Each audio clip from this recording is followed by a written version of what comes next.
YouTube channel Punjabi journey ਤੇ ਤੁਹਾਡਾ ਇੱਕ ਵਾਰ ਫਿਰ ਤੋਂ ਸਵਾਗਤ ਹੈ ਜੀ। ਅੱਜ ਅਸੀਂ ਪਾਠ ਪੜਾਂਗੇ ਪਾਠ ਨੰਬਰ 8 ਜਮਾਤ 8ਵੀਂ ਪਹਿਲੀ ਭਾਸ਼ਾ ਦਾ ਇਹ ਲੈਸਨ ਹੈ ਜਿਹਦਾ ਨਾਮ ਹੈ ਬਾਬਾ ਫਰੀਦ। ਬਾਬਾ ਫਰੀਦ ਦੀ ਜੀਵਨੀ ਵਿੱਚ ਦੱਸੀ ਹੈ। ਇਹਨਾਂ ਦੇ ਜਿਹੜੇ ਲੇਖਕ ਨੇ ਉਹ ਨੇ ਪ੍ਰੋਫੈਸਰ ਪਿਆਰਾ ਸਿੰਘ ਪਦਮ।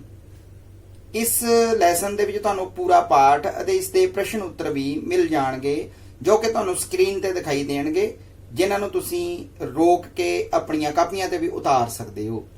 ਠੀਕ ਹੈ ਜੀ, ਚਲੋ ਪਾਠ ਸ਼ੁਰੂ ਕਰਦੇ ਹਾਂ ਜਿਹਦਾ ਨਾਮ ਹੈ ਬਾਬਾ ਫਰੀਦ। ਜੇ ਤੁਸੀਂ ਇਹ ਚੈਨਲ ਸਬਸਕ੍ਰਾਈਬ ਨਹੀਂ ਕੀਤਾ ਤਾਂ ਇਸ ਨੂੰ ਸਬਸਕ੍ਰਾਈਬ ਕਰੋ ਤਾਂ ਜੋ ਅਗਲੀਆਂ ਅਤੇ ਪਿਛਲੀਆਂ ਵੀਡੀਓਜ਼ ਤੁਹਾਨੂੰ ਆਸਾਨੀ ਨਾਲ ਮਿਲ ਸਕਣ। ਚਲੋ ਸ਼ੁਰੂ ਕਰਦੇ ਹਾਂ ਪਾਠ ਨੰਬਰ 8 ਬਾਬਾ ਫਰੀਦ। ਇਹ ਬਾਬਾ ਫਰੀਦ ਜੀ ਦੀ ਫੋਟੋ ਤੁਹਾਨੂੰ ਨਜ਼ਰ ਆ ਰਹੀ ਹੈ। ਬਹੁਤ ਹੀ ਪੰਜਾਬ ਦੇ ਕਾਬਲ ਤੇ ਕਮਾਲ ਦੇ ਇੱਕ ਸਿਆਣੇ ਪੁਰਸ਼ ਜੋ ਕਿ ਰੂਹਾਨੀਅਤ ਦੇ ਰੰਗ ਵਿੱਚ ਰੰਗੇ ਹੋਏ, ਜੋ ਕਿ ਮੁਸਲਮਾਨ ਧਰਮ ਨਾਲ ਸੰਬੰਧ ਰੱਖਦੇ ਹੋਏ ਵੀ ਉਹਨਾਂ ਨੇ ਕਦੀ ਦੂਜੇ ਧਰਮਾਂ ਨੂੰ ਨੀਚਾ ਦਿਖਾਉਣ ਦੀ ਕੋਸ਼ਿਸ਼ ਨਹੀਂ ਕੀਤੀ, ਸਗੋਂ ਸਰਬੱਤ ਦੇ ਭਲੇ ਦੀ ਤੇ ਸਾਂਝੀ ਗੱਲ ਹਮੇਸ਼ਾ ਕੀਤੀ ਹੈ। ਆਓ ਚਲੋ ਪੜ੍ਹਦੇ ਹਾਂ ਇਹਨਾਂ ਬਾਰੇ, ਪੰਜਾਬ ਦੇ ਮਹਾਨ ਵਿਅਕਤੀ ਬਾਰੇ। ਸ਼ੇਖ ਫਰੀਦ ਸ਼ਕਰਗੰਜ ਪੰਜਾਬ ਦੇ ਮਸ਼ਹੂਰ ਸੂਫੀ ਫਕੀਰ ਹੋਏ ਹਨ। ਆਪ ਨੇ ਸਾਰੀ ਜ਼ਿੰਦਗੀ ਤਪ, ਤਿਆਗ ਤੇ ਸਬਰ ਸੰਤੋਖ ਨਾਲ ਗੁਜ਼ਾਰੀ ਅਤੇ ਸਾਰੇ ਮਨੁੱਖਾਂ ਨੂੰ ਪ੍ਰੇਮ ਪਿਆਰ ਦਾ ਸਬਕ ਪੜਾਇਆ।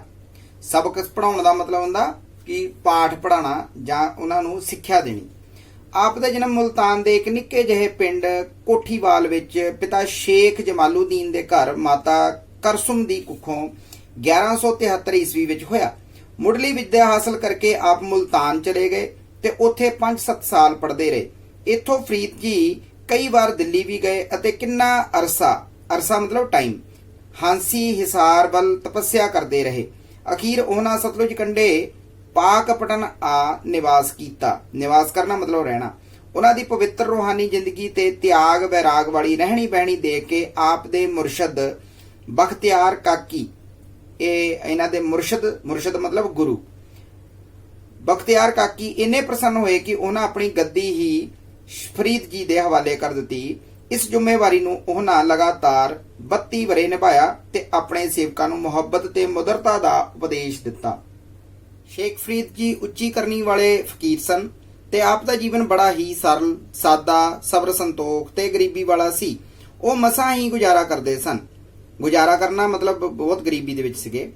ਕੱਚਾ ਕੋਠਾ, ਜਵਾਰ ਦੀ ਰੋਟੀ, ਉਬਲੇ ਹੋਏ ਛੋਲੇ ਤੇ ਸਧਾਰਨ ਕੰਬਲੀ ਹੀ ਉਹਨਾਂ ਦੀ ਸਾਰੀ ਦੌਲਤ ਸੀ। ਜੋ ਬਾਹਰੋਂ ਚੜਾਵਾ ਆਉਂਦਾ ਉਹ ਫਕੀਰਾਂ ਦੇ ਲੰਗਰ ਵਿੱਚ ਪਾ ਛੱਡਦੇ ਤੇ ਗਰੀਬਾਂ ਨੂੰ ਵੰਡ ਦਿੰਦੇ। ਉਹਨਾਂ ਦਾ ਸੁਭਾਅ ਇਤਨਾ ਮਿੱਠਾ ਤੇ ਮਨੋਹਰ ਸੀ ਕਿ ਲੋਕ ਆਪ ਨੂੰ ਸ਼ਕਰਗੰਜ ਯਾਨੀ ਕਿ ਮਿਠਾਸ ਦਾ ਭੰਡਾਰ ਕਹਿ ਕੇ ਯਾਦ ਕਰਦੇ ਹਨ। ਉਹ ਪਿਆਰ ਦੀ ਮੂਰਤ ਸਨ। ਜਿਵੇਂ ਕਿ ਮੈਂ ਪਹਿਲਾਂ ਵੀ ਤੁਹਾਨੂੰ ਦੱਸਿਆ ਸੀ ਕਿ ਹਿੰਦੂ ਮੁਸਲਮਾਨ ਨੂੰ ਸਭ ਨੂੰ ਬਰਾਬਰ ਸਤਿਕਾਰ ਦਿੰਦੇ, ਤਾਂ ਕਹਿੰਦੇ ਉਹ ਹਰ ਹਿੰਦੂ ਮੁਸਲਮਾਨ ਨੂੰ ਬਰਾਬਰ ਪਿਆਰ ਸਤਿਕਾਰ ਦਿੰਦੇ। ਉਹ ਰੱਬੀ ਪਿਆਰ ਨਾਲ ਨਿਮਰਤਾ ਧਾਰਨ ਦੀ ਪ੍ਰੇਰਣਾ ਕਰਦੇ ਸਨ। ਨਿਮਰਤਾ ਧਾਰਨ ਕਰਨ ਦੀ ਪ੍ਰੇਰਣਾ ਕਰਨਾ ਯਾਨੀ ਕਿ ਸਾਰਿਆਂ ਨੂੰ ਨਿਮਰਤਾ ਦੇ ਵਿੱਚ ਰਹਿਣ ਦਾ ਸਿਖਾਉਂਦੇ ਸਨ। ਆਪ ਨੇ ਪੰਜਾਬੀ ਵਿੱਚ ਜੋ ਸ਼ਬਦ ਤੇ ਸ਼ਲੋਕ ਲਿਖੇ ਉਹ 100 ਤੋਂ ਵੱਧ ਅਤੇ ਸ੍ਰੀ ਗੁਰੂ ਗ੍ਰੰਥ ਸਾਹਿਬ ਵਿੱਚ ਦਰਜ ਹਨ। ਇਹਨਾਂ ਵਿੱਚੋਂ ਵੀ ਆਪ ਜੀ ਨੇ ਉਪਦੇਸ਼ ਜੋ ਦਿੱਤਾ ਹੈ ਉਹ ਇਹੋ ਹੈ ਕਿ ਸੱਚੇ ਧਰਮੀ ਪੁਰਸ਼ ਉਹ ਹਨ ਜਿਨ੍ਹਾਂ ਦੇ ਹਿਰਦੇ ਮੁਹੱਬਤ ਨਾਲ ਭਰਪੂਰ ਹਨ। ਜਿਵੇਂ ਕਿ ਉਹਨਾਂ ਦਾ ਬਾਣੀ ਹੈ ਕਿ ਦਿਲੋਂ ਮੁਹੱਬਤ ਜਿਨ ਸਹੀ ਸੱਚਿਆ, ਜਿਨ ਮਨ ਹੋਰ ਮੁਖ ਹੋਰ ਸੇ ਕਾਂਡੇ ਕੱਚਿਆ। ਯਾਨੀ ਕਿ ਦਿਲਾਂ ਦੇ ਵਿੱਚ ਜਿਨ੍ਹਾਂ ਦੇ ਮੁਹੱਬਤ ਹੈ ਤੇ ਉਹੀ ਸੱਚੇ ਨੇ, ਤੇ ਜਿਨ੍ਹਾਂ ਦੇ ਮਨ ਹੋਰ ਨੇ ਤੇ ਅੰਦਰੋਂ ਉਹ ਕੁਝ ਹੋਰ ਨੇ। ਠੀਕ ਹੈ, ਉਹ ਜਿਹੜੇ ਨੇ ਮੁਖ ਦੇ ਉੱਤੇ ਹੋਵੇ ਹਾਸੀ ਤੇ ਅੰਦਰੋਂ ਹੋਵੇ ਕਿ ਮੈਂ ਤੇਰਾ ਬੜਾ ਦੁਸ਼ਮਣ ਹੈ। ਤੋ ਅਜਿਹੇ ਬੰਦੇ ਜਿਹੜੇ ਨੇ ਉਹ ਕਾਂਡੇ ਕੱਚੇ ਆ, ਯਾਨੀ ਕਿ ਉਹ ਕੱਚੇ ਨੇ, ਉਹ ਪਿਆਰ ਦੇ ਵਿੱਚ ਨਹੀਂ ਆ ਸਕਦੇ। ਉਹਨਾਂ ਸਿੱਖਿਆ ਦਿੱਤੀ ਕਿ ਸਭ ਨਾਲ ਪ੍ਰੇਮ ਪਿਆਰ ਕਰੋ ਤੇ ਸਭ ਦਾ ਭਲਾ ਮਨਾਓ। ਜੇ ਕੋਈ ਬੁਰਾ ਵੀ ਕਰੇ ਤਾਂ ਵੀ ਭਲਾਈ ਵਾਲਾ ਵਿਹਾਰ ਕਰਕੇ ਉਸ ਦਾ ਦਿਲ ਜਿੱਤਣ ਦਾ ਯਤਨ ਕਰਨਾ ਹੀ ਨੇਕੀ ਹੈ। ਇਸ ਦਾ ਫਾਇਦਾ ਇਹ ਹੋਵੇਗਾ ਕਿ ਤੁਹਾਡਾ ਮਨ ਤਨ ਤੇ ਜਿਹੜਾ ਖੁਸ਼ਹਾਲ ਰਹੇਗਾ।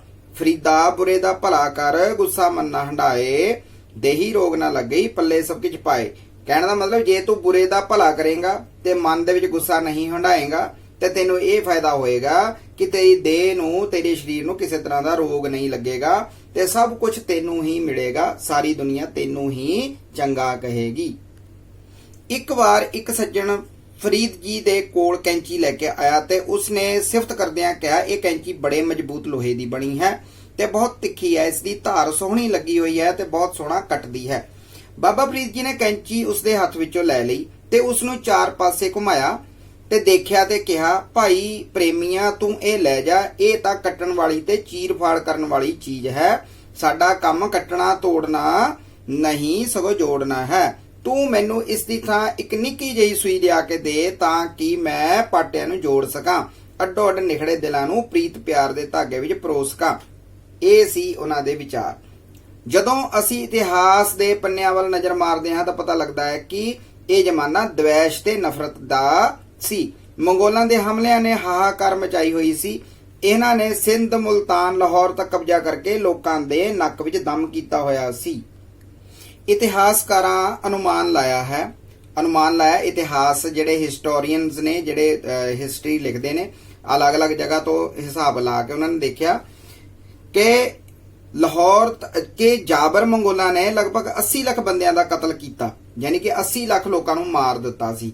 ਇਹ ਖੂਨੀ ਹਾਲਾਤ ਦੱਸਦੇ ਹਨ ਕਿ ਉਸ ਸਮੇਂ ਮਨੁੱਖੀ ਜੀਵਨ ਦੀ ਕਦਰ ਕੀਮਤ ਕੀ ਸੀ, ਯਾਨੀ ਕਿ ਕਦਰ ਕੀਮਤ ਤਾਂ ਲੋਕਾਂ ਦੀ ਹੈ ਹੀ ਨਹੀਂ ਸੀ। ਬੰਦਿਆਂ ਨੂੰ ਮੰਡੀਆਂ ਵਿੱਚ ਵੇਚਿਆ ਜਾਂਦਾ ਸੀ, ਬਹੁਤ ਬੁਰਾ ਹਾਲ ਸੀ ਉਸ ਸਮੇਂ। ਪਰ ਅਜਿਹੇ ਭੈੜੇ ਤੇ ਖੂਨੀ ਵਾਤਾਵਰਣ ਵਿੱਚ ਵੀ ਬਾਬਾ ਫਰੀਦ ਜੀ ਇਹ ਸੰਦੇਸ਼ ਦੇ ਰਹੇ ਸਨ ਕਿ ਸਭਨਾਂ ਅੰਦਰ ਰੱਬ ਵਸਦਾ ਹੈ ਤੇ ਸਾਰੇ ਇਨਸਾਨ ਮਾਣਕ ਮੋਤੀ ਹਨ ਤੇ ਸਭ ਦਾ ਬਰਾਬਰ ਸਤਿਕਾਰ ਕਰਨਾ ਸਾਡਾ ਪਵਿੱਤਰ ਫਰਜ਼ ਹੈ। ਕਿਸੇ ਨੂੰ ਮੰਦਾ ਬੋਲ ਨਹੀਂ ਬੋਲਣਾ ਚਾਹੀਦਾ। ਉਹਨਾਂ ਦੀ ਬਾਣੀ ਹੈ, ਇੱਕ ਫਿੱਕਾ ਨਾ ਗਲਾਏ, ਗਲਾਏ ਦਾ ਮਤਲਬ ਬੋਲਣਾ। ਸਭਨਾ ਮੈਂ ਸੱਚਾ ਧਣੀ, ਪ੍ਰਮਾਤਮਾ ਸਭ ਦੇ ਅੰਦਰ ਬੈਠਾ ਹੋਇਆ ਹੈ। ਹਿਉ ਨਾ ਕਹੀ ਠਾਏ, ਮਾਣਕ ਸਭ ਅਮੋਲ ਵੇ, ਤੇ ਕਿਸੇ ਦਾ ਦਿਲ ਨਾ ਦੁਖਾ। ਹਿਉ ਕਹਿੰਦੇ ਨੇ ਦਿਲ ਨੂੰ, ਦਿਲ ਨਾ ਕਿਸੇ ਦਾ ਦਿਖਾ। ਕਹੀ ਠਾਏ, ਠਾਏ ਦਾ ਮਤਲਬ ਕਿਸੇ ਦੇ ਮਨ ਨੂੰ ਢਾ ਨਾ ਲਾ, ਠੀਕ ਹੈ। ਤੇ ਮਾਣਕ ਸਭ ਅਮੋਲ ਵੇ, ਸਭ ਦੇ ਦਿਲ ਜਿਹੜੇ ਨੇ ਉਹ ਪ੍ਰਮਾਤਮਾ ਦੇ ਸੱਚੇ ਮੋਤੀ ਹਨ। ਧਰਮ ਦੇ ਨਾਂ ਤੇ ਮੁਲਾਣੇ ਜਾਂ ਫਕੀਰ ਪਰਪੰਚ ਕਰਦੇ ਸਨ, ਉਹ ਵੀ ਬਾਬਾ ਫਰੀਦ ਜੀ ਨੂੰ ਪਸੰਦ ਨਹੀਂ ਸੀ। ਉਹ ਨਮਾਜ਼ਾਂ, ਰੋਜ਼ੇ ਵਗੈਰਾ ਦਾ ਫਰਜ਼ ਪੂਰਾ ਕਰਦੇ ਸਨ, ਪਰ ਜੇ ਕੋਈ ਇਹ ਸ਼ਰੀਅਤ ਨਿਭਾਉਂਦਾ ਅੰਦਰੋਂ ਸੁੱਚਾ ਨਹੀਂ ਤਾਂ ਉਹ ਵੀ ਉਹਨਾਂ ਦੀ ਨਜ਼ਰ ਵਿੱਚ ਪ੍ਰਵਾਨ ਨਹੀਂ ਸੀ। ਉਹਨਾਂ ਸਾਫ਼ ਲਿਖਿਆ ਹੈ ਕਿ ਜੇ ਕੋਈ ਬੰਦਾ ਬੰਦਗੀ ਅਤੇ ਲਈ ਮੁਸੱਲਾ ਚੁੱਕੀ ਫਿਰੇ, ਮੁਸੱਲਾ ਹੁੰਦਾ ਜਿਹੜਾ ਉਹ ਨਾਲ ਲੈ ਕੇ ਤੁਰਦੇ ਐ ਮੁਸਲਮਾਨ ਲੋਕ, ਤੇ ਦਿਖਾਵੇ ਲਈ ਕਾਲੇ ਸੂਫ ਦੇ ਕੱਪੜੇ ਪਾ ਲਵੇ, ਤਾਂ ਉਹ ਅਜਿਹਾ ਕਰਕੇ ਰੱਬੀ ਦਰਵੇਸ਼ ਨਹੀਂ ਬਣ ਜਾਂਦਾ, ਉਹ ਤਾਂ ਸਗੋਂ ਹਨੇਰ ਢੋਂਦਾ ਹੈ, ਮਤਲਬ ਹਨੇਰਾ ਹੀ ਆਪਣੇ ਨਾਲ ਲੈ ਕੇ ਜਾਂਦਾ। ਮੁਸੱਲਾ ਬੱਚਿਓ ਉਹ ਹੁੰਦਾ ਜਿਹੜਾ ਥੱਲੇ ਸਫ ਵਿਛਾ ਕੇ ਤੇ ਜਿਹੜੇ ਮੁਸਲਮਾਨ ਨੇ ਉਹ ਨਮਾਜ਼ ਪੜ੍ਹਦੇ ਨੇ। ਤੇ ਅੱਗੇ ਬਾਬਾ ਜੀ ਕਹਿੰਦੇ ਨੇ, ਬਾਬਾ ਫਰੀਦ ਜੀ, ਫਰੀਦਾ ਕੰਨ ਮੁਸੱਲਾ ਸੂਫ ਗਲ, ਦਿਲ ਕਾਤੀ ਗੁੜਵਾਤ, ਬਾਹਰ ਦਿਸੇ ਚਾਨਣਾ, ਦਿਲ ਅੰਧਿਆਰੀ ਰਾਤ। ਤੇ ਕੀ ਕਹਿੰਦੇ ਵੀ ਫਰੀਦ ਜੀ ਕਹਿੰਦੇ ਕੰਨ ਦੇ ਵਿੱਚ ਮੁਸੱਲਾ, ਮਤਲਬ ਕੰਨ ਲਾਗੇ ਤਾਂ ਤੂੰ ਆਪਣੇ ਕੋਲ ਮੁਸੱਲਾ ਫੜਿਆ ਹੋਇਆ, ਸੂਫ ਗਲ ਪਾਇਆ ਹੋਇਆ, ਯਾਨੀ ਕਿ ਸੂਫੀਆਂ ਦਾ ਜਿਹੜਾ ਚੋਗਾ ਉਹ ਪਾਇਆ, ਦਿਲ ਕਾਤੀ ਗੁਲਵਾਤ, ਦਿਲ ਤੇਰਾ ਕੈਂਚੀ ਵਾਂਗ ਕੱਟਣ ਵਾਲਾ ਹੈ, ਤੇ ਬਾਹਰ ਦਿਸੇ ਚਾਨਣਾ, ਦਿਲ ਅੰਧਿਆਰੀ ਰਾਤ। ਤੇਰਾ ਬਾਹਰ ਤਾਂ ਬਹੁਤ ਵਧੀਆ ਲਿਬਾਸ ਨਜ਼ਰ ਆਉਂਦਾ ਕਿ ਤੂੰ ਬੜਾ ਵੱਡਾ ਫਕੀਰ ਹੈ, ਪਰ ਦਿਲ ਤੇਰੇ ਵਿੱਚ ਕਾਲੀ ਮੈਲ ਭਰੀ ਹੋਈ ਹੈ। ਕੁਝ ਅਣਜਾਣ ਲੋਕਾਂ ਇਹ ਲਿਖਿਆ ਹੈ ਕਿ ਬਾਬਾ ਫਰੀਦ ਜੀ ਨੇ ਦਿੱਲੀ ਬਾਦਸ਼ਾਹ ਦੇ ਹਮਾਇਤੀ ਸਨ ਤੇ ਚੰਗੇ ਅਮੀਰ ਸਨ, ਲੇਕਿਨ ਤਾਰੀਖ ਤੋਂ ਇਸ ਦੀ ਪੁਸ਼ਟੀ ਨਹੀਂ ਹੁੰਦੀ। ਇੱਕ ਵਾਰ ਸੁਲਤਾਨ ਨਾਸਰੁਦੀਨ ਮਹਿਮੂਦ ਨੇ ਆਪਣਾ ਵਜ਼ੀਰ ਅਲਗ ਖਾਂ ਭੇਜ ਕੇ ਜਗੀਰ ਦਾ ਪਟਾ ਤੇ ਕੁਝ ਨਗਦ ਰਕਮ ਆਪ ਦੇ ਪਾਸ ਭੇਜੀ। ਨਗਦੀ ਤਾਂ ਆਪ ਜੀ ਨੇ ਲੈ ਲਈ ਤੇ ਦਰਵੇਸ਼ਾਂ ਵਿੱਚ ਵੰਡ ਦਿੱਤੀ। ਦਰਵੇਸ਼ ਹੁੰਦੇ ਨੇ ਜਿਹੜੇ ਉਹਨਾਂ ਦੇ ਨਾਲ ਫਕੀਰ ਰਹਿੰਦੇ ਸਨ ਜਾਂ ਲੋਕ ਜਿਹੜੇ ਸੀਗੇ। ਤੇ ਜਗੀਰ ਦਾ ਸ਼ਾਹੀ ਪਰਵਾਨਾ ਜਿਹੜਾ ਸੀ ਉਹ ਵਾਪਸ ਮੋੜ ਕੇ ਕਿਹਾ, ਸੁਲਤਾਨ ਸਾਨੂੰ ਇਹ ਦੇ ਕੇ ਸਾਡੇ ਉੱਤੇ ਅਹਿਸਾਨ ਕਰਦਾ ਜਾਪਦਾ ਹੈ। ਜਦੋਂ ਇਹ ਸਾਡਾ ਅਸਲ ਅੰਨਦਾਤਾ ਰੱਬ ਸਾਨੂੰ ਬਿਨਾਂ ਕੋਈ ਅਹਿਸਾਨ ਜਤਾਏ ਲਗਾਤਾਰ ਦੇਈ ਜਾਂਦਾ ਹੈ ਤਾਂ ਅਸੀਂ ਕਿਸੇ ਦੇ ਵੱਲ ਕਿਉਂ ਦੇਖੀਏ। ਇਸੇ ਤਰ੍ਹਾਂ ਇੱਕ ਵਾਰ ਦੀ ਗੱਲ ਹੈ ਕਿ ਇੱਕ ਗਰੀਬ ਬੰਦਾ ਆ ਕੇ ਆਖਣ ਲੱਗਾ ਕਿ ਮੈਨੂੰ ਬਾਦਸ਼ਾਹ ਬਲਬਨ ਵੱਲ ਇੱਕ ਸਿਫਾਰਸ਼ੀ ਰੁੱਕਾ ਲਿਖ ਦਿਓ। ਰੁੱਕਾ ਹੁੰਦਾ ਇੱਕ ਪੱਤਰ ਭੇਜਣਾ ਕਿ ਮੈਨੂੰ ਇੱਕ ਪੱਤਰ ਦੇ ਦਿਓ, ਜਿਹ 'ਚ ਲਿਖ ਦਿਓ ਕਿ ਤਾਂ ਕਿ ਉਹਨਾਂ ਤੋਂ ਕੋਈ ਮੈਨੂੰ ਮਾਲੀ ਇਮਦਾਦ ਲੈ ਸਕਾਂ। ਮਾਲੀ ਇਮਦਾਦ ਦਾ ਮਤਲਬ ਕੋਈ ਪੈਸਾ ਲੈ ਸਕਾਂ, ਮਾਲ ਵਗੈਰਾ ਲੈ ਸਕਾਂ। ਬਾਬਾ ਫਰੀਦ ਨੂੰ ਉਸ ਨਿਮਾਣੇ ਦੇ ਉੱਤੇ ਦਇਆ ਆ ਗਈ ਤੇ ਉਹਨਾਂ ਨੇ ਬਾਦਸ਼ਾਹ ਨੂੰ ਲਿਖਿਆ। ਦੇਖੋ ਕੀ ਲਿਖਦੇ ਨੇ, ਜੇ ਤੂੰ ਇਸ ਲੋੜਵੰਦ ਨੂੰ ਕੁਝ ਦੇ ਸਕੇ ਤਾਂ ਇਹੋ ਖਿਆਲ ਕੀਤਾ ਜਾਵੇਗਾ ਕਿ ਅਸੀਂ ਤਾਂ ਕੁਝ ਵੀ ਕਰਨ ਜੋਗੇ ਨਹੀਂ। ਇਹ ਗੱਲਾਂ ਦੱਸਦੀਆਂ ਨੇ ਕਿ ਉਹ ਵੱਡੇ ਬਾਦਸ਼ਾਹਾਂ ਦੀ ਵੀ ਕੋਈ ਪਰਵਾਹ ਨਹੀਂ ਸਨ ਕਰਦੇ ਤੇ ਆਜ਼ਾਦ ਜੀਵਨ ਬਸਰ ਕਰਦੇ ਸਨ। ਮੁਸਲਿਮ ਫਕੀਰਾਂ ਵਿੱਚ ਕਰਾਮਾਤ ਦੀ ਬੜੀ ਚਰਚਾ ਹੈ। ਕਰਾਮਾਤ ਕਹਿੰਦੇ ਨੇ ਕੋਈ ਜਾਦੂ ਦਿਖਾ ਦੇਣਾ, ਤੇ ਇਸ ਨੂੰ ਰੂਹਾਨੀ ਵਡਿਆਈ ਦੀ ਨਿਸ਼ਾਨੀ ਸਮਝਿਆ ਜਾਂਦਾ ਹੈ। ਪਰ ਬਾਬਾ ਫਰੀਦ ਅਜਿਹੀਆਂ ਗੱਲਾਂ ਪਸੰਦ ਨਹੀਂ ਸਨ ਕਰਦੇ। ਇੱਕ ਵੇਰ ਸ਼ੇਖ ਫਰੀਦ ਤੇ ਸ਼ੇਖ ਬਹਾਉਦੀਨ ਸੈਰ ਕਰਨ ਦੂਰ ਨਿਕਲ ਗਏ ਤੇ ਰਾਹ ਵਿੱਚ ਇੱਕ ਚਰਚਾ ਛਿੜ ਪਈ ਕਿ ਕਰਾਮਾਤ ਵੱਡੀ ਹੈ ਜਾਂ ਮੁਲਾਕਾਤ। ਬਾਬਾ ਫਰੀਦ ਇਨਸਾਨੀ ਮੁਲਾਕਾਤ ਨੂੰ ਵੱਡਾ ਕਹਿੰਦੇ ਸਨ ਤੇ ਬਹਾਉਦੀਨ ਕਰਾਮਾਤ ਨੂੰ। ਜਦੋਂ ਦੋਵੇਂ ਦਰਵੇਸ਼ ਇਕੱਠੇ ਚਲਦੇ ਚਲਦੇ ਨਗਰ ਪਾਸ ਪਹੁੰਚੇ ਤਾਂ ਸਖਤ ਮੀਂਹ ਹਨੇਰੀ ਆ ਗਈ ਤੇ ਤੂਫਾਨ ਝੁੱਲਣ ਲੱਗਾ। ਬਾਬਾ ਫਰੀਦ ਹੱਸ ਕੇ ਕਹਿਣ ਲੱਗੇ, ਸ਼ੇਖ ਜੀ ਹੁਣ ਵਕਤ ਹੈ ਕਰਾਮਾਤ ਦਿਖਾਓ ਤਾਂ ਕਿ ਆਫਤ ਤੋਂ ਬਚਾਅ ਹੋ ਸਕੇ। ਸ਼ੇਖ ਬਹਾਉਦੀਨ ਦਾ ਜਵਾਬ ਸੀ, ਇੰਨੀ ਛੇਤੀ ਕਰਾਮਾਤ ਕਿਵੇਂ ਹੋ ਸਕਦੀ ਹੈ, ਮੈਂ ਕੀ ਕਰ ਸਕਦਾ ਹਾਂ। ਸ਼ੇਖ ਫਰੀਦ ਜੀ ਨੇ ਕਿਹਾ, ਇਸ ਪਿੰਡ ਵਿੱਚ ਇੱਕ ਗਰੀਬੜਾ ਜਿਹਾ ਬੰਦਾ ਹੈ ਜੋ ਕਿ ਸਾਡਾ ਮੇਲੀ ਮੁਲਾਕਾਤੀ ਹੈ, ਜਾਣੂ ਪਛਾਣੂ ਹੈ, ਆਪਾਂ ਉਸ ਪਾਸ ਚਲਦੇ ਹਾਂ। ਦੋਵੇਂ ਉਸ ਦੇ ਘਰ ਚਲੇ ਗਏ। ਉਸ ਨੇ ਅੰਦਰ ਆਦਰ ਨਾਲ ਫਕੀਰਾਂ ਨੂੰ ਸਫ ਉੱਤੇ ਬਿਠਾਇਆ, ਅੱਗ ਬਾਲ ਕੇ ਪਾਣੀ ਗਰਮ ਕੀਤਾ ਤੇ ਹੱਥ ਪੈਰ ਧੁਆ ਕੇ ਸਰਦਾ ਬਣਦਾ ਭੋਜਨ ਖਵਾਇਆ। ਅਖੀਰ ਇਸ ਪ੍ਰੇਮੀ ਜੋੜੇ ਨੇ ਆਰਾਮ ਕਰਨ ਲਈ ਕੱਪੜੇ ਵੀ ਵਿਛਾ ਦਿੱਤੇ। ਦੋਵੇਂ ਫਕੀਰ ਇਸ ਪ੍ਰਾਹੁਣਾਚਾਰੀ ਤੋਂ ਬੜੇ ਖੁਸ਼ ਹੋਏ। ਸ਼ੇਖ ਫਰੀਦ ਜੀ ਹੱਸ ਕੇ ਕਹਿਣ ਲੱਗੇ, ਦੱਸੋ ਸ਼ੇਖ ਜੀ ਕਿਸ ਚੀਜ਼ ਵਿੱਚ ਵਡਿਆਈ ਹੈ। ਬਹਾਉਦੀਨ ਦਾ ਜਵਾਬ ਸੀ ਕਿ ਤੁਹਾਡੀ ਗੱਲ ਠੀਕ ਹੈ, ਕਰਾਮਾਤ ਨਾਲੋਂ ਮੁਲਾਕਾਤ ਸੱਚਮੁੱਚ ਵੱਡੀ ਹੈ। ਬਾਬਾ ਫਰੀਦ ਵੱਡ ਪਰਿਵਾਰੇ ਗ੍ਰਸਤੀ ਪੁਰਸ਼ ਸਨ। ਗ੍ਰਸਤੀ ਪੁਰਸ਼ ਦਾ ਮਤਲਬ ਪਰਿਵਾਰ ਉਹਨਾਂ ਦਾ ਸੀ ਤੇ ਵੱਡਾ ਪਰਿਵਾਰ ਸੀ। ਆਪ ਦੀਆਂ 3 ਸ਼ਾਦੀਆਂ ਸਨ। ਮੁਸਲਮਾਨਾਂ ਵਿੱਚ ਸ਼ਾਦੀਆਂ ਜਿਹੜੀਆਂ ਨੇ ਇੱਕ ਤੋਂ ਵੱਧ ਕੀਤੀਆਂ ਜਾ ਸਕਦੀਆਂ ਹਨ ਤੇ ਉਹਨਾਂ ਦੀਆਂ 3 ਸ਼ਾਦੀਆਂ ਸਨ, ਜਿਨ੍ਹਾਂ ਤੋਂ 5 ਲੜਕੇ ਤੇ 3 ਲੜਕੀਆਂ ਪੈਦਾ ਹੋਈਆਂ। ਆਪ ਦੇ ਪੁੱਤਰ ਖੇਤੀਬਾੜੀ ਕਰਕੇ ਗੁਜ਼ਾਰਾ ਕਰਦੇ ਸਨ ਤੇ ਇੱਕ ਸਰਕਾਰੀ ਨੌਕਰੀ ਵੀ ਕਰਦਾ ਸੀ। ਪੁੱਤਰਾਂ ਨੂੰ ਖਿਆਲ ਸੀ ਕਿ ਚਿਸ਼ਤੀ ਫਿਰਕੇ ਦੀ ਗੱਦੀ ਜਿਹੜੀ ਹੈ ਖਾਨਦਾਨੀ ਤੌਰ ਤੇ ਸਾਨੂੰ ਮਿਲ ਹੀ ਜਾਵੇਗੀ। ਲੇਕਿਨ ਬਾਬਾ ਫਰੀਦ ਜੀ ਨੇ ਅੰਤ ਸਮੇਂ ਆਪਣਾ ਮੁਸੱਲਾ ਤੇ ਤਸਬੀਹ, ਇਹ ਮੁਸੱਲਾ ਯਾਨੀ ਕਿ ਜਿੱਥੇ ਉਹ ਬੈਠ ਕੇ ਤਪੱਸਿਆ ਕਰਦੇ, ਤੇ ਤਸਬੀਹ ਯਾਨੀ ਕਿ ਮਾਲਾ ਨੂੰ ਆਖਦੇ, ਸੈਯਦ ਮਹਿਮੂਦ ਕਿਆਨੀ ਦੇ ਹੱਥ ਸ਼ੇਖ ਨਿਜ਼ਾਮੂਦੀਨ ਪਾਸ ਦਿੱਲੀ ਭੇਜ ਕੇ ਉਸ ਨੂੰ ਆਪਣਾ ਜਾਨਸ਼ੀਨ ਥਾਪ ਦਿੱਤਾ, ਯਾਨੀ ਕਿ ਅਗਲਾ ਵਾਰਸ ਥਾਪਤਾ ਵੀ ਅੱਜ ਤੋਂ ਬਾਅਦ ਉਹ ਬੈਠੇਗਾ। ਇਸ ਤੋਂ ਜ਼ਾਹਰ ਹੁੰਦਾ ਹੈ ਕਿ ਆਪ ਦੇ ਦਿਲ ਵਿੱਚ ਆਪਣੇ ਪਰਿਵਾਰ ਪ੍ਰਤੀ ਵੀ ਜ਼ਿਆਦਾ ਬਹੁਤੀ ਖਿੱਚ ਨਹੀਂ ਸੀ। ਉਹ ਜਿਸ ਨੂੰ ਰੂਹਾਨੀ ਤੌਰ ਤੇ ਉੱਤਮ ਸਮਝਦੇ ਨੇ ਉਸੇ ਨੂੰ ਹੀ ਉਸ ਨੂੰ ਗੱਦੀ ਉਹਨਾਂ ਨੇ ਦੇ ਦਿੱਤੀ। ਬੁਢਾਪੇ ਸਮੇਂ ਆਪ ਦਾ ਸਰੀਰ ਕਾਫੀ ਕਮਜ਼ੋਰ ਹੋ ਗਿਆ ਸੀ, ਇਸ ਕਰਕੇ ਉਹ ਡੰਗੋਰੀ ਫੜ ਕੇ ਤੁਰਨ ਲੱਗ ਪਏ। ਪਰ ਇਹ ਗੱਲ ਉਹਨਾਂ ਨੂੰ ਉਂਝ ਅੱਛੀ ਨਹੀਂ ਸੀ ਲੱਗਦੀ। ਇੱਕ ਦਿਨ ਅਜਿਹਾ ਰੋਹ ਆਇਆ ਕਿ ਸੋਟੀ ਦੂਰ ਵਗਾ ਕੇ ਮਾਰੀ। ਕਹਿਣ ਲੱਗੇ, ਮੈਂ ਅੱਛਾ ਨਹੀਂ ਕੀਤਾ ਕਿ ਇੱਕ ਅੱਲਾਹ ਤੋਂ ਬਗੈਰ ਕਿਸੇ ਹੋਰ ਤੇ ਭਰੋਸਾ ਕੀਤਾ ਤੇ ਕਿਸੇ ਫਕੀਰ ਨੂੰ ਤਾਂ ਇਹ ਬਿਲਕੁਲ ਨਹੀਂ ਕਰਨਾ ਚਾਹੀਦਾ। ਇਸ ਤਰ੍ਹਾਂ ਦਾ ਸੀ ਉਹਨਾਂ ਦਾ ਇਲਾਹੀ ਇਕਤਕਾਦ। ਅਖੀਰ 15 ਅਕਤੂਬਰ 1265 ਈਸਵੀ ਨੂੰ ਪਾਕਪਟਨ ਵਿੱਚ ਹੀ ਆਪ ਦਾ ਦੇਹਾਂਤ ਹੋਇਆ ਤੇ ਇੱਥੇ ਹੀ ਆਪ ਦਾ ਮਕਬਰਾ ਵੀ ਬਣਿਆ ਹੋਇਆ ਹੈ। ਮਕਬਰਾ ਦਾ ਮਤਲਬ ਜਿੱਥੇ ਉਹਨਾਂ ਨੂੰ ਦਫਨਾਇਆ ਗਿਆ ਤੇ ਫਿਰ ਉੱਥੇ ਉਹਨਾਂ ਦੀ ਯਾਦਗਾਰ ਬਣਾਈ ਗਈ ਹੈ। ਅੱਗੇ ਸਟੂਡੈਂਟਸ ਇਹਦੇ ਆਗੇ ਪਾਠ ਦੇ ਅਭਿਆਸ ਦੇ ਪ੍ਰਸ਼ਨ ਉੱਤਰ ਤੇ ਬਾਕੀ ਹੋਰ ਸਾਰਾ ਕੁਝ, ਜਿਹਦੇ ਲਈ ਮੈਂ ਇਹ ਪ੍ਰਸ਼ਨਾਂ ਦੀ ਜਿਹੜੇ ਉੱਤਰਾਂ ਦੀ ਕੀ ਤਿਆਰ ਕੀਤੀ ਹੋਈ ਹੈ। ਆਪਾਂ ਅਗਲੇ ਪ੍ਰਸ਼ਨ ਚ ਪਾਠ ਨੰਬਰ 8 ਬਾਬਾ ਫਰੀਦ, ਇਹਦੇ ਪਾਠ ਦੇ ਅਭਿਆਸ ਦੇ ਵਿੱਚ ਸਭ ਤੋਂ ਪਹਿਲਾ ਪ੍ਰਸ਼ਨ ਹੈ, ਦੱਸੋ, ਜਿਹਦੇ ਵਿੱਚ ਊੜਾ ਭਾਗ ਹੈਗਾ। ਬਾਬਾ ਫਰੀਦ ਜੀ ਦਾ ਜਨਮ ਕਦੋਂ ਅਤੇ ਕਿੱਥੇ ਹੋਇਆ, ਉਹਨਾਂ ਦੇ ਮਾਤਾ ਪਿਤਾ ਦਾ ਕੀ ਨਾਂ ਸੀ। ਉੱਤਰ ਹੈ, ਬਾਬਾ ਫਰੀਦ ਜੀ ਦਾ ਜਨਮ ਮੁਲਤਾਨ ਦੇ ਇੱਕ ਨਿੱਕੇ ਜਿਹੇ ਪਿੰਡ ਕੋਠੀਵਾਲ ਵਿੱਚ ਪਿਤਾ ਸ਼ੇਖ ਜਮਾਲੂਦੀਨ ਦੇ ਘਰ ਮਾਤਾ ਕਰਸੁਮਦਈ ਕੁੱਖੋਂ 1173 ਈਸਵੀ ਵਿੱਚ ਹੋਇਆ ਸੀ। ਹਾਂਜੀ, ਪਾਠ ਦਾ ਐੜਾ ਪ੍ਰਸ਼ਨ ਹੈ ਜੀ, ਬਾਬਾ ਫਰੀਦ ਜੀ ਕਿਸ ਤਰ੍ਹਾਂ ਦਾ ਜੀਵਨ ਬਤੀਤ ਕਰਦੇ ਸਨ। ਉੱਤਰ ਹੈ, ਬਾਬਾ ਫਰੀਦ ਜੀ ਦਾ ਜੀਵਨ ਬੜਾ ਸਰਲ, ਸਾਦਾ, ਸਬਰ ਸੰਤੋਖ ਤੇ ਗਰੀਬੀ ਵਾਲਾ ਸੀ।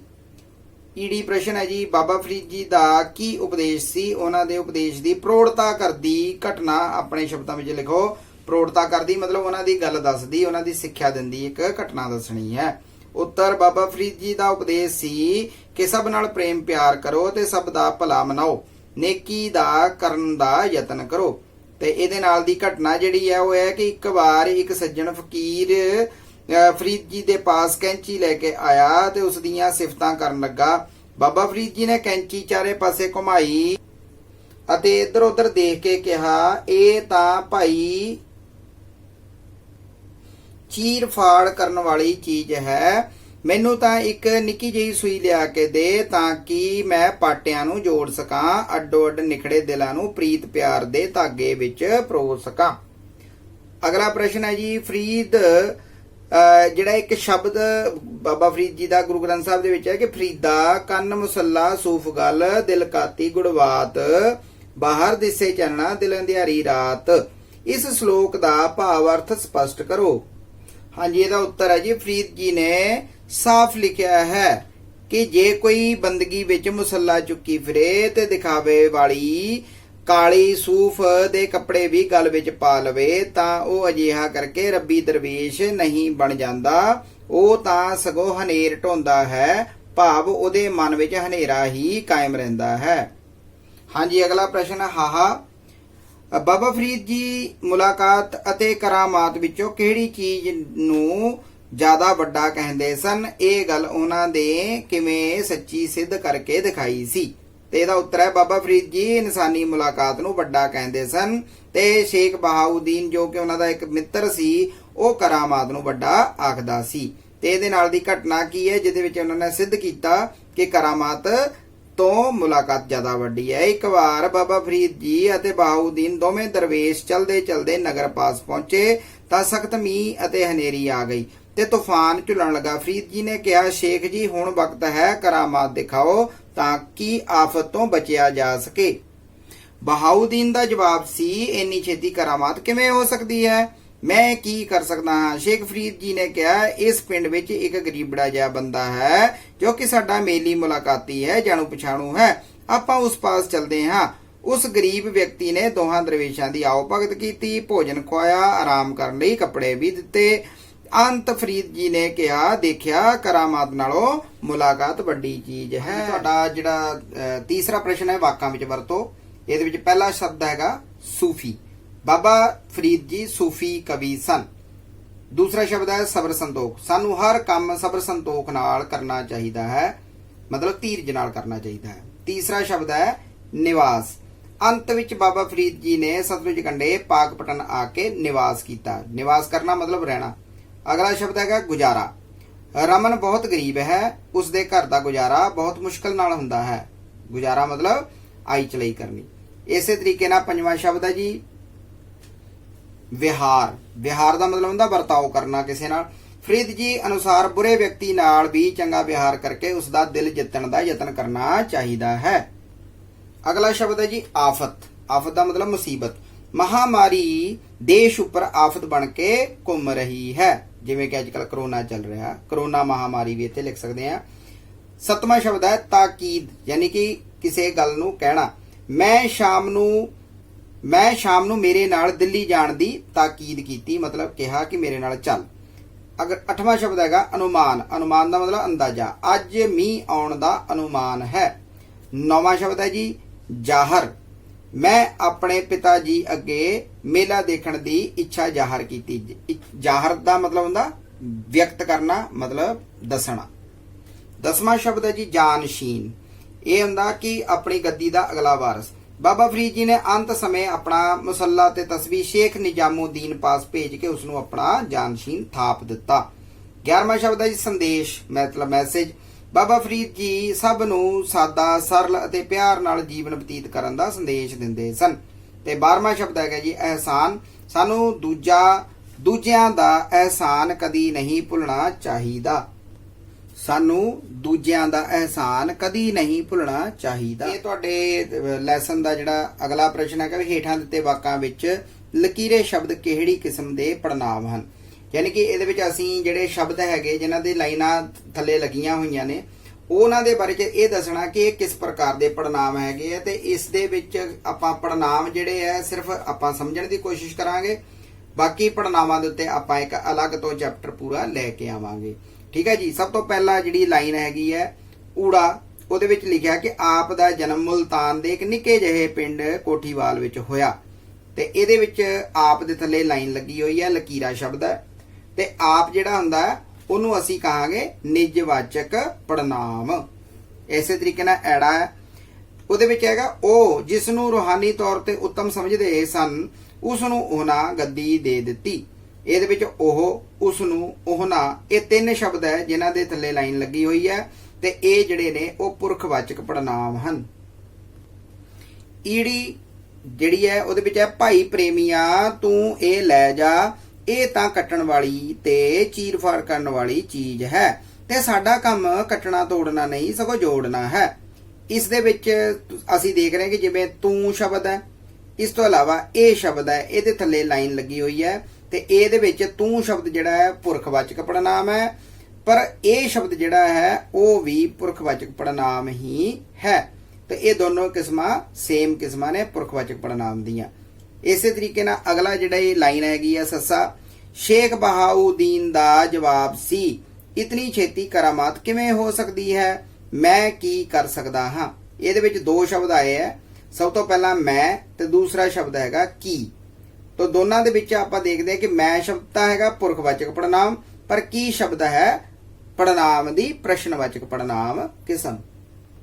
ਇਸੇ ਤਰੀਕੇ ਨਾਲ ਹਾਹਾ ਜਿਹੜਾ ਹੈਗਾ, ਸਾਨੂੰ ਸਰਬੱਤ ਦਾ ਭਲਾ ਮੰਗਣਾ ਚਾਹੀਦਾ ਹੈ, ਤਾਂ ਸਾਨੂੰ ਦੇ ਥੱਲੇ ਲਾਈਨ ਲੱਗੀ ਹੋਈ ਹੈ ਤੇ ਇਹਦਾ ਮਤਲਬ ਇਹ ਜਿਹੜਾ ਸਾਨੂੰ ਸ਼ਬਦ ਹੈ ਇਹ ਵੀ ਪੁਰਖਵਾਚਕ ਪੜਨਾਮ ਦੀ ਹੀ ਕਿਸਮ ਹੈ। ਇਸ ਤਰੀਕੇ ਨਾਲ ਬੱਚਿਓ ਤੁਹਾਡਾ ਇਹ ਲੈਸਨ ਇੱਥੇ ਸਮਾਪਤ ਹੋ ਗਿਆ, ਅਭਿਆਸ ਪੂਰਾ ਕੰਪਲੀਟ ਹੋ ਗਿਆ। ਅਗਲੇ ਲੈਸਨ ਵਿੱਚ ਆਪਾਂ ਫਿਰ ਤੋਂ ਮਿਲਾਂਗੇ, ਤਦ ਤੱਕ ਦੇ ਲਈ ਸਤਿ ਸ਼੍ਰੀ ਅਕਾਲ।